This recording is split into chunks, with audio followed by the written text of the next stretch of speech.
Bonjour et bienvenue dans La Clé, c'est le temps. Mon nom, c'est Isabelle Despatie. Puis aujourd'hui, je vais vous parler pourquoi est-ce que je considère que la procrastination est en fait un outil incroyable pour voir les choses qu'on considère invisibles ou en fait qui sont invisibles à nous. Donc, la première chose qui pourrait nous arriver quand on procrastine, c'est qu'on n'a pas envie de faire la tâche en question. Si on n'a pas envie de faire la tâche en question, en fait, ça se pourrait qu'on ait dit oui à quelqu'un et puis que finalement, pour nous, c'est pas vraiment important. Donc, c'est important en fait de réaliser que finalement, la vraie prochaine tâche dans notre procrastination, c'est de dire non et de faire autre chose. La deuxième chose qui pourrait nous arriver quand on procrastine, des fois, c'est on n'est pas prêt. Donc, on n'a pas vraiment figuré la première étape. On n'a vraiment pas nécessairement compris qu'est-ce qu'il fallait faire. Puis, en fait, il faut être capable de bien décortiquer le travail. Dans le livre Getting Things Done, on dit que c'est super important de dire c'est what is the next action? C'est quoi la prochaine étape? Donc, à ce moment-ci, c'est peut-être qu'on n'a pas déterminé la première étape puis on n'a pas bien décortiqué le travail. Donc, par exemple, si on veut aller changer nos pneus, la prochaine étape, c'est peut-être pas d'aller changer les pneus directement, mais peut-être faire une recherche par rapport à quel genre de pneus qu'on voudrait. Donc, à ce moment-là, la prochaine étape est beaucoup plus simple ou prend un peu moins de temps, puis on est capable de la démarrer. La troisième chose qui pourrait nous arriver, c'est qu'on n'est pas capable. On sent qu'on commence et puis là, on sent qu'on ne sait pas par où commencer. On a vraiment bien déterminé c'est quoi la première étape, mais en réalité, on arrive puis on se dit on n'est pas capable.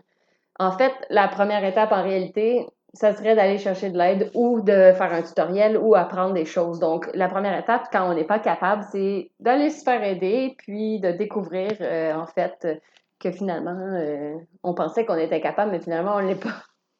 La quatrième chose qui pourrait nous arriver, c'est par exemple, c'est pas important. Des fois, ça nous arrive qu'on nous donne des tâches que pour nous, selon notre point de vue, c'est pas très important, mais pour le point de vue d'un autre, ça l'est. Donc, ça arrive de faire des choses pour nous qui ne sont pas importantes, mais que ça va l'être pour les autres. À ce moment-là, ça va prendre souvent peut-être un peu plus d'énergie. Parfois, ça pourrait être intéressant de prendre du temps à aller parler avec la personne pour leur dire, ah, en fait, est-ce que c'est vraiment essentiel et vraiment nécessaire, puis on est capable de vraiment réfléchir sur le sujet, parce que si c'est pas important pour nous, idéalement, ça serait mieux de le déléguer puis de le donner à autre personne. Par contre, c'est sûr que ça arrive que des fois, on va faire des choses qui sont pas nécessairement importantes pour nous, mais qui sont importantes pour un autre, donc pour développer notre relation, pour être capable de pouvoir travailler en équipe et ainsi de suite. Donc, à ce moment-là, il faut peut-être juste trouver c'est quoi le point de vue ou l'angle qui fait que finalement, ça devient aussi important pour nous. Des fois, c'est simplement pour être capable de développer notre relation avec d'autres personnes. La cinquième raison que des fois, ça pourrait arriver que c'est difficile, c'est parce que dans le fond, ça nous demande un effort spécial. Des fois, moi, ça me demande un effort spécial de pouvoir être capable de créer une vidéo comme aujourd'hui. Donc, il faut que je sois avec un bon niveau d'énergie. Et puis, ben, c'est possible que finalement, je vais être capable de procrastiner quelques jours de suite pour être capable de pouvoir faire la vidéo. Donc, l'idée, c'est d'être dans le bon état d'esprit ou peut-être dans le bon environnement. Des fois, lire un bon livre, ben, on a besoin d'être dans un environnement calme. Et puis là, tout d'un coup, on a besoin de faire notre tâche, mais finalement, c'est très agité autour. Donc, ça prend des fois un effort spécial ou ça prend des particularités spéciales pour être capable de pouvoir décider de faire la tâche. Donc, ça nous apprend sur nous, en fait, à savoir certaines tâches nous demandent des fois un effort supplémentaire ou nous demandent un environnement particulier pour être capable de travailler. La sixième chose qui peut nous arriver, en fait, c'est qu'on pourrait avoir peur de l'échec ou en fait du succès. C'est étrange à dire, mais des fois, ça pourrait arriver de se dire, j'ai pas envie de le faire tout de suite parce que j'ai peur qu'en fait, ça fonctionne très bien puis que de fil en aiguille, j'ai une charge de travail trop élevée que finalement, puisque je me suis déjà engagée avec autre chose, ça fait qu'on n'est pas capable en fait, de se dire, ben, je vais me lancer tout de suite parce que le timing n'est pas bon, en fait. On voudrait attendre un petit peu plus loin pour terminer les autres choses qu'on s'est déjà engagées. Et puis, après ça, de se dire, OK, ben, quand je vais avoir terminé avec mes engagements actuels, je vais pouvoir commencer avec des nouveaux engagements. Donc, personnellement, ça pourrait arriver que le timing n'est pas nécessairement au bon moment. Au niveau de l'échec, en fait, des fois, ça peut arriver qu'on ait peur de commencer puis de se tromper ou de faire des erreurs. Donc, à ce moment-là, une espèce de peur qu'il faut passer à travers. Donc, dans ce cas-ci, c'est de savoir, en fait, le changement en nous, l'apprentissage de l'échec, des fois, ça peut nous faire peur. Donc, être capable de réaliser que finalement, l'échec, ça fait juste partie d'un processus et puis que dans n'importe quoi, il faut essayer avant de pouvoir être capable d'être bon et puis juste de se lancer.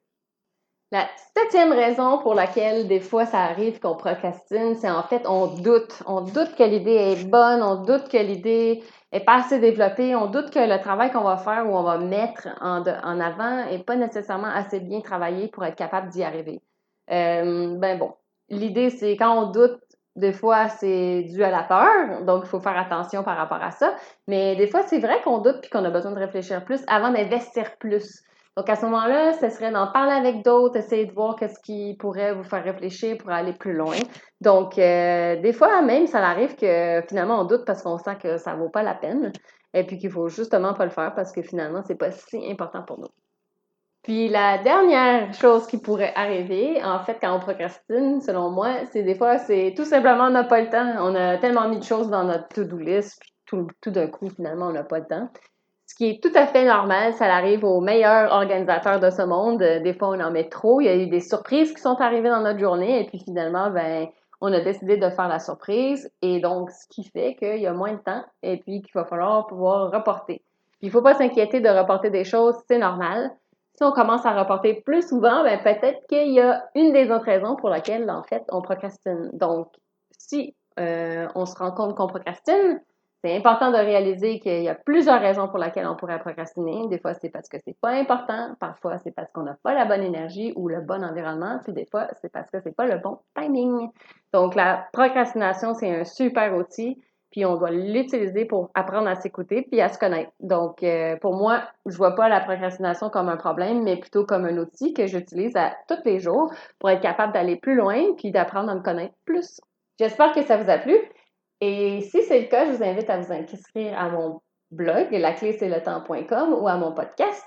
Et puis, je vous invite aussi à réfléchir à pourquoi vous avez procrastiné, à savoir est-ce que c'est une des raisons que je vous ai mentionnées. Donc, amusez-vous bien et maintenant, ne voyez plus la procrastination comme étant un problème, mais plutôt comme un outil pour aller plus loin.